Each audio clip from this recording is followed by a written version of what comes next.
Kiye ndị Boko Haram le-eme n'obodo a Chineke anyị tọrọ atọ. Etozi bomb ozi daily news now. Every day a na-atụ bomb, every day a na-atụ bomb. Different places na Nigeria.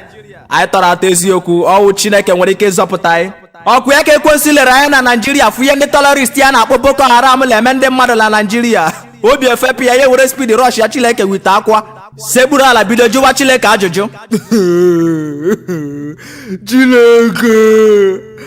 Chineke biko ọkụ ihe na-eme na Nigeria. Biko wee taje ka obi na-amapụ m. Chineke asị ya ngwa jụọ gịnị? Onye isi ndị Boko Haram gbara na Nigeria. Ọwụ ebe ka ọ ga-eje. Chineke asị ọ ga-eje ọkụ mmụọ. Onye ọbụla nọ n'ime ụwa na-eme njọ nwụọ n'ime mmehie na ọnwụ ọkụ mmụọ ka ọ na-eje direct. Ekwensu etie mba Chineke ọwụ maka onye isi ndị Boko Haram. Chineke iwe mistake hapụ ụdị mmadụ ọbata ọkụ mmụọ ga-adịkwa ka Nigeria. Ọka mmụọ ya anwụọ biko chọrọ ya another location near Crazy Lamachis ya je mepe ọkụ mmụọ nke ebe ọzọ.